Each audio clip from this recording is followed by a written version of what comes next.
So I'm here at the back. When you're lifting the truck on, these are the rollers of the truck. You definitely want to inspect these.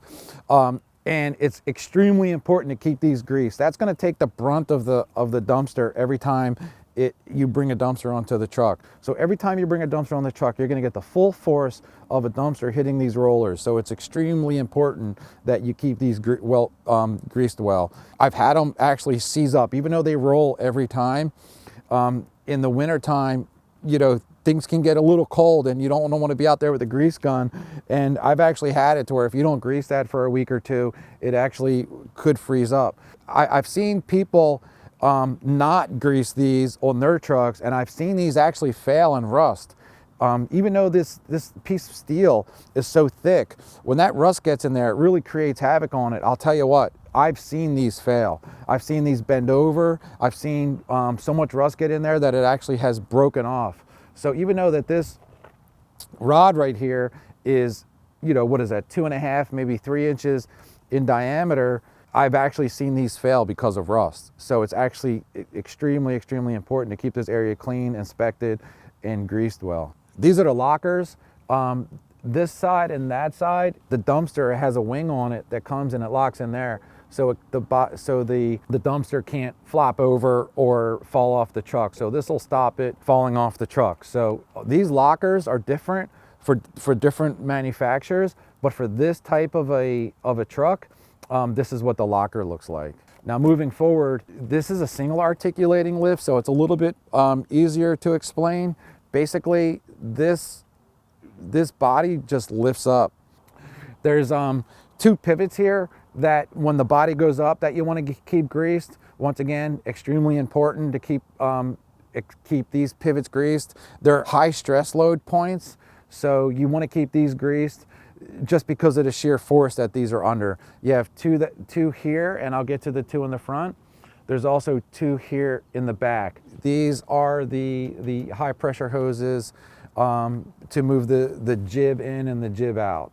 So once again, extremely important to keep these 2 areas greased. I've seen problems in this area, so once again, extremely important. This is a high stress load area.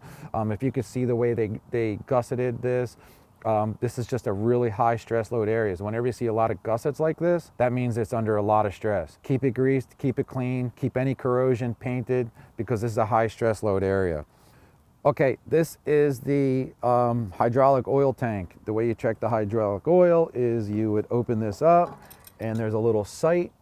There's a dipstick and you just check your hydraulic oil. A lot of people overlook how important hydraulic oil maintenance is. I've seen a lot of systems fail because of bad hydraulic oil, and I've also seen systems fail because of water in the hydraulic oil. That's probably the biggest problem for hydraulic oil, is getting water in it. And this is your filter gauge. So when the pressure rises, you'll get that gauge will go into the red, and that will tell you when you have to change your filter. That being said, I've never seen one of these work. I've always changed this prior to this. I've never even seen a filter gauge operate that would tell you when to change your filter. I think the filters go bad before they actually get clogged. So, because hydraulic oil doesn't have combustion, so there's nothing to make the hydraulic oil go bad or get particulates in it, so the filter won't get actually clogged, but the filter will actually go bad because there's only a certain amount of shelf time for the filter. These are the outside controls. One is just the jib in and the jib out. These are the exterior controls. You have the same 2 controls in the truck, except these are the mechanical controls outside the truck. These actually run off hydraulic. If you could see, this is a hydraulic valve. Inside is air valve. So this is air over hydraulic. So you would put, you could use this would be the hoist up, and this is the jib in and the jib out. So these are mechanical controls that are ran off of the hydraulic oil, or a hydraulic switch, I'm sorry. The DEF tank, which everyone's familiar with, the new trucks have the DEF fluid. So you have your diesel, and then you have to put your DEF fluid in, or diesel exhaust fluid. Air filter, definitely change your air filter. At least I do it once or twice a year. Depending on how much we run the truck, I will change these air dryer filters out for probably at least once a year. And the fuel filters will do that every 5,000 or 6,000 miles. So have the fuel filter every 5,000 or 6,000 miles, and you got your air dryer. I call it a filter, but I would imagine, I don't know if it's a filter, but it's the air dryer cartridge. I'm not a brake expert, but that's what we change. On a 220, it's pretty interesting to look under the hood. This might be the first time people looked under a 220 hood. You have your antifreeze and windshield washer fluid. That's what you'd be checking on a daily basis on your pre-trip. And then here is your oil dipstick, and that's where you check your oil for your fuel.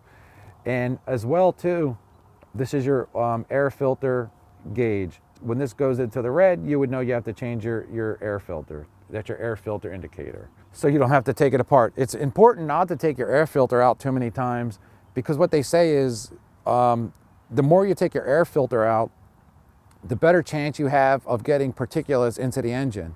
So they don't want you to take your air filter out. They want you to check it with the gauge, because every time you take your air filter out, you have a little chance of getting dirt into your engine every time you take your air filter out. So that's why they put these gauges here. And then I just do a little quick inspection, make sure everything is, you know, I don't hear any hissing. I'll get the air up to pressure before doing this. And if you need to add oil, there's your oil filler gauge or filler cap. And that's about it for under the hood that you do on a daily inspection. If you're doing your annual inspections, you want to just take a little bit more time, inspect your hoses. I mean, obviously you want to check your hoses, but you'll see leaks if you have a bad hose. But we'll do a little bit more in-depth hose inspection once a year. We'll just kind of like check it out, spend 5 minutes here checking out the different hoses, because the last thing you want to do is be out on the road and just be down because of something you could have caught if something was digging into it or whatever. You could replace it instead of doing it on the side of the road somewhere. So I want to talk about the headlights for a few minutes on a 220. And you're going to be thinking, what the heck can I be talking about headlights on a 220 for? Well, on a 220, the lights completely, I don't know if Peterbilt didn't design these properly or whatever, but I must go through 5 or 6 headlights a year. I think it's because these things bounce around so much that the elements, when they're hot, they'll break. So I have to carry spare bulbs with me, and I just found out this morning, I think this other running light is bad. I just changed that thing.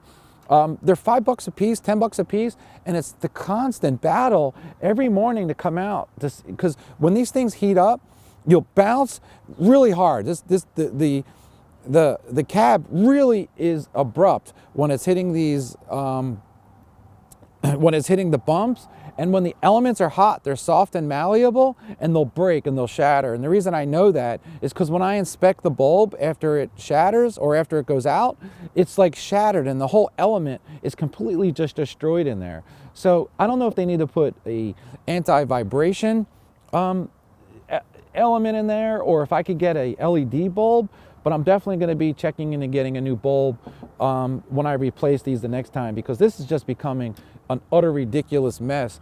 Every time I come out, I have a bulb out. It's ridiculous. Like I said, I must go through 6 of them a year. So that's one thing. I actually thought there was so many bulbs out, I actually thought there was a wiring problem. But here it was just the bulbs going out over and over again. On the 220, we'll run 100 pounds all around. If you start cranking these up to 110, we'll go up to 105. We've always run about 100 to 110 on the other trucks. I just feel like if I put these up to 100, that the ride is so abrupt already. I just feel like the harder I make that tire, the harder that the way these tires run. If you look, you'll see it's cupping a little bit. So if you actually see, this outer band is actually higher than here.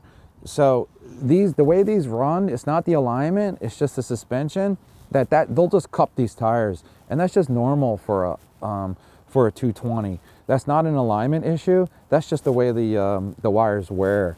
And I'll run my hands on this every once in a while.